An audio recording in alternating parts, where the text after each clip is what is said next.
हमारे हालात सच में 10 साल पीछे चले गए। नहीं संजय अवस्थी जी, मैं सच बता रहा हूँ। देखो, अपने अपनी कुर्सी की पेटियां बांध लो। ये फ्लाइट ऐसे उड़ेगी, ये ऐसे उड़ेगी कि जिसको जो खाना पीना पहले ही खा पी लो, क्योंकि माननीय मुख्यमंत्री जी की जैसी रफ्तार है तो पक्का ये क्रैश होगी। मेरा ही आपसे सबमिशन है कि प्लीज, और सरकार से, for the sake of God, मतलब कुछ करो।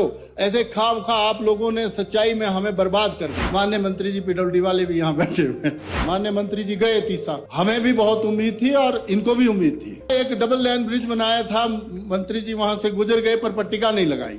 मैं चाहता था कि माननीय विक्रमादित्य जी पीडब्ल्यूडी मिनिस्टर अपनी पट्टिका लगा करके जाते तो और अच्छा होता। और डिवीजन की बिल्डिंग भी बनी गई थी, पता नहीं क्यों इन्होंने क्यों नहीं किया।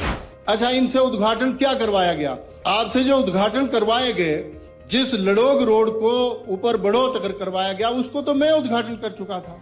घट्टा रोड को मैं कर चुका था, क्योंकि प्रधानमंत्री ग्राम सड़क योजना में बनी थी। ये जो डिपार्टमेंट के लोग हैं, आपको ये कसने चाहिए कि भाई तुम जो है वो उद्घाटन किए हुए चीजों का उद्घाटन करवा रहे हो। ऐसे जो योजना हमने चलाई वो योजना आपने बदल दी, जिसका जीता जाता उदाहरण ये है। अब अटल आदर्श विद्यालय जो है वो हमारी सरकार ने बनाने शुरू किया, आपने उसको बना दिया। वो आप तो गांधी लगाते हैं हर स्कीम में। क्या स्कीम थी वो? राजीव कुछ, हाँ, वो गांधी गूंधी ले आते हैं। नहीं, उसमें क्या है कि आपको फोकस करना चाहिए था कि भाई अटल पे फोकस कर लेते हैं, गांधी जी को उसको साथ जोड़ देते हैं।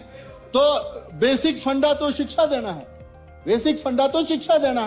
For the sake of quality education in government schools. असर का सर्वे पढ़ रहे थे, annual status of education report का सर्वे पढ़ रहे थे। उन्होंने आधा पढ़ा, उसको पूरा पढ़ते तो उसमें सारा पता लग जाता। मैं बोलूंगा तो फिर बड़े सारे लोग नाराज हो जाते हैं, इसीलिए मैं वो आज नहीं बोलूंगा, वो लास्ट के साल में बोलूंगा।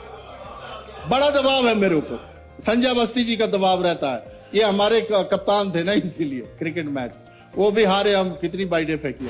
आप स्पेशल ट्रीटमेंट हमें दो, क्योंकि हमारे हालात सच में, आप तो खुद वहां जाके आए। कई फ्रेजाइल एरिया ऐसे हैं जहां पर लूज टाटा है और वहां पर सड़क का टिकना बड़ा मुश्किल हुआ। धन्यवाद। व्यक्ति हैं, ठहरो तो अभी बाइंड अप करता हूँ, आपकी प्रशंसा करूंगा। अब इस चर्चा में भाग लेंगे।